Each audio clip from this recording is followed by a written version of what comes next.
Hello to all my story lovers. Welcome back in Storytime channel. Today I am reading chapter number 3, Ganga's Ghat, from the book The Day When I Stopped Drinking Milk, written by the great Sudha Murty.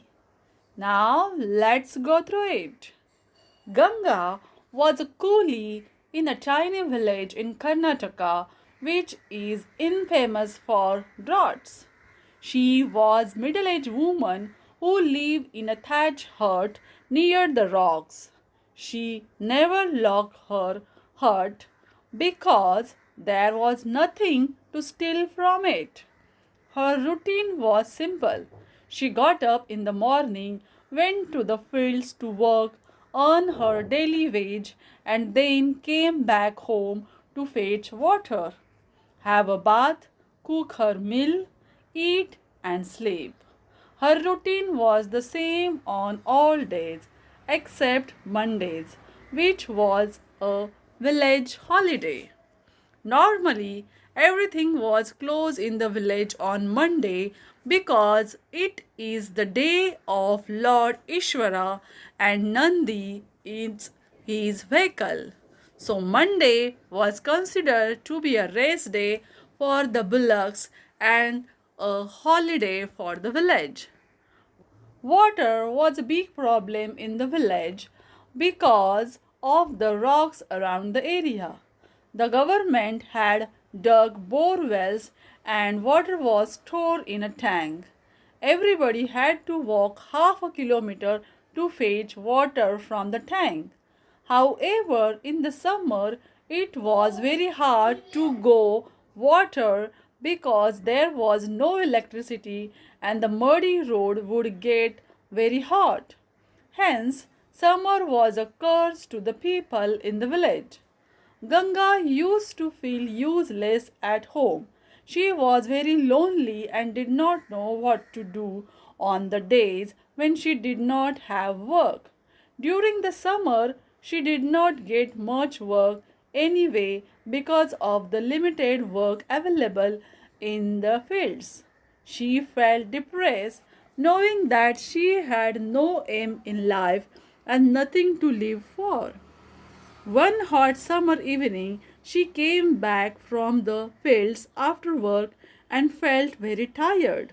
She had her bath and was just about to start cooking when she saw an old beggar standing in front of her hut. Ganga said, "Old man, I haven't cooked yet, and I have very little rice today. You can come another day and I will give you some food." The old man did not answer. Ganga repeated herself.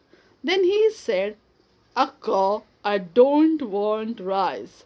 Can you give me one bucket of lukewarm water? My body is itchy. Someone said that I should take a bath in lukewarm water. That will reduce the itching. I am unable to sleep at night. In the summer, there is a lot of dust and it's affecting me in this old age." Ganga was very upset at his strange request. She said, "It is not easy to get water in this village. In the hot summer, I have to walk half a kilometer to get water. I can't do this job for you." "Akka, I don't have anybody. Neither do I have vessels or firewood. After all, I am a beggar. You are so well off. You have a hut to stay, vessels, firewood, and water. If you don't give me water, I will go away," he said. As he turned to leave, Ganga had an indescribable feeling. Nobody had ever told her that she was a rich woman.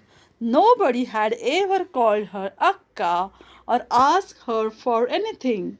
She was always ordered around at work. This was an unusual feeling, and she liked it. she changed her mind and called out to the beggar, "Old man, sit down. I will give you a bucket of lukewarm water." When she gave the water, she saw that he was happy.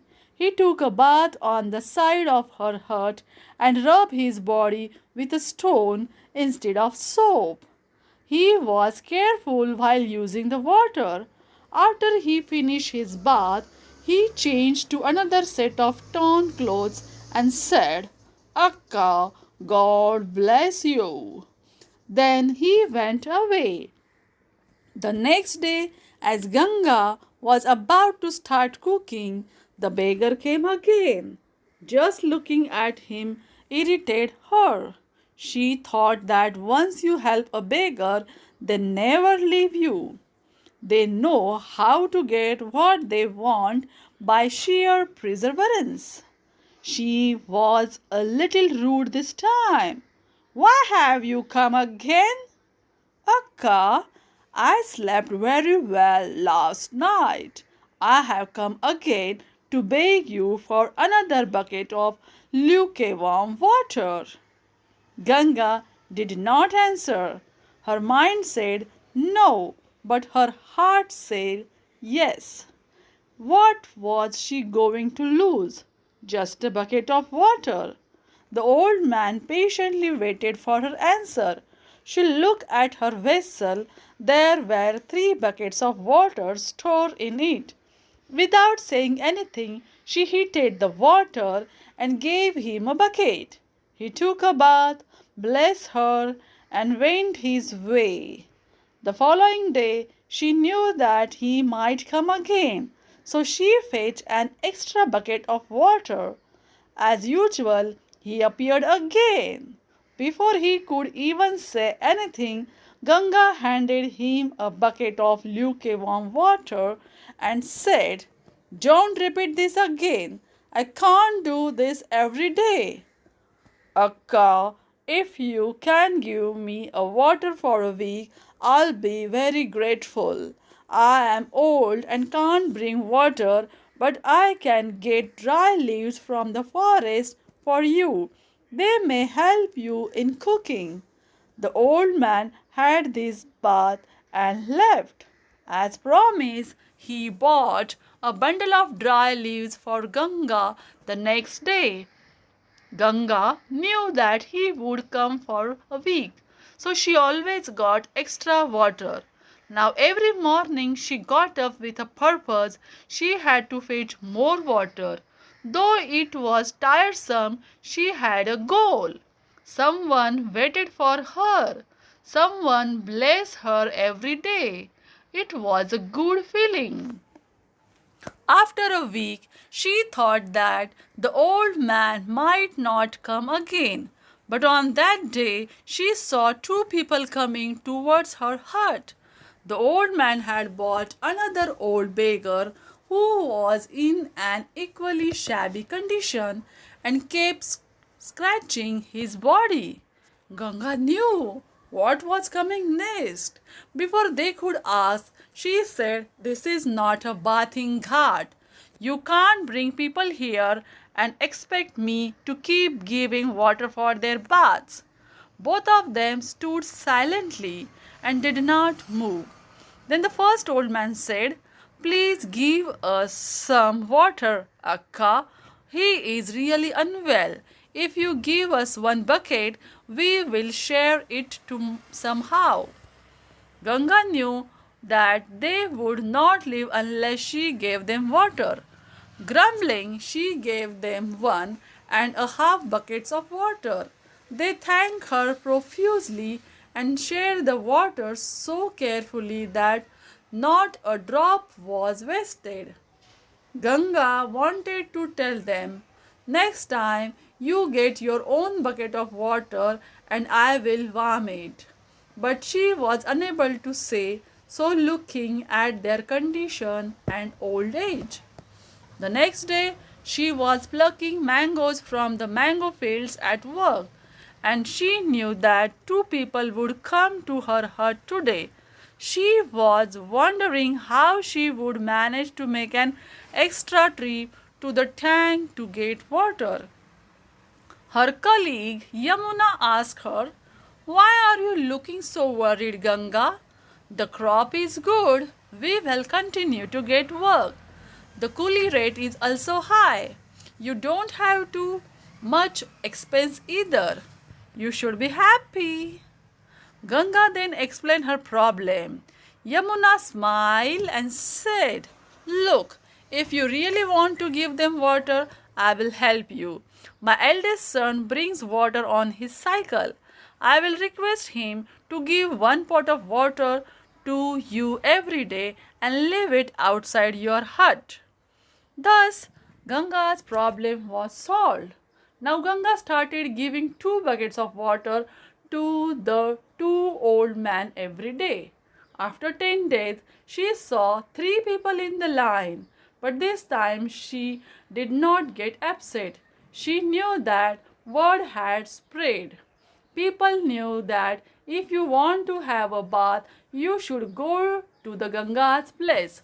She thought, what is wrong in giving water? It may be extra work for me, but at least some people benefit from it. What do I do after cooking anyway? I just go to bed. If I work for another half hour, some people might feel better and will even bless me. This time, without their asking, she gave them 3 buckets of water. She was right. Word had spread in the village that Ganga gave free water, warm, to people for a bath. Some beneficiaries were able bodied, middle aged men. They fetched water for her in the village. Some people thought that they themselves could not do this service, so they decided to donate a bucket of water to Ganga every day. Now, Ganga found that she did not have vessels to store so much water. Almost immediately, a kind hearted philanthropist gave her a big drum. Also, whoever went to fetch firewood from the forest started dropping a small bundle in front of her hut so that she could use it to heat water. Ganga never asked anyone why he or she was bringing water to her or keeping firewood on her doorstep. She did her work without talking. A few months later, a woman also joined the queue. Ganga made a separate bathing area with walls made out of coconut leaves for the woman. She continued her work as a coolie during the day and did this work in the evenings. Now, the number of people gradually increased to 30 and eventually it reached 40. The season changed. The rains began and it started getting cool. Now, Ganga had to provide hot water for the baths. Ganga had found her mission in life. She got up in the mornings and went to work. After she came back in the evenings, she checked the quantity of water. If there was not enough water, she fetched some more. Firewood was never a problem and was always in excess. When I met Ganga, I was taken aback by what she was doing. She never got any public recognition, but she was very clear that she did not want to talk to the media. She said, "I do this because I love it. This gave me an opportunity to serve people like me who don't have anything in life. One needn't have much money to help people. I don't spend any money on this. In a dusty place like this, skin diseases are common. A bath a day keeps the skin doctor away." And she smiled at her own attempt at humor. With my overenthusiasm, I said, "Ganga, I will give you a box of soaps and 100 cotton towels. You can give this to everybody. Our medicinal soap might even help them." I thought that she would jump for joy, but she did not. She said, "Madam, even today I don't lock my hut. People are aware of my work and they help me on their own. The moment you give me soap and towels, I will have to keep them under lock and key. Once I distribute the soap, which is perishable, people will ask me for more. Some people may even ask me for a different brand of soap. Once the towel is turned, they will ask me for a new one. If I don't give them, people will think that I hide soaps and towels. I want to do this work within my own limits. If you want to give them soaps and towel, you can give it to the people yourself. I don't have any objection. I realized Ganga's philosophy and accepted it wholeheartedly. I knew that she was right. Money comes with expectation and spoils the delicate equilibrium of social work. Suddenly, I was reminded of the river Ganga. The river flows from the Himalayas, and we believe that if we take a dip in her, it will wash away all our sins and diseases. Hence, the bathing ghats at Varanasi, Haridwar, and Rishikesh are famous. I felt peaceful and thought that this Ganga's bathing ghat was no less than the bathing ghats of the river Ganga. Do you like her experience? Then share with your friends and subscribe our channel.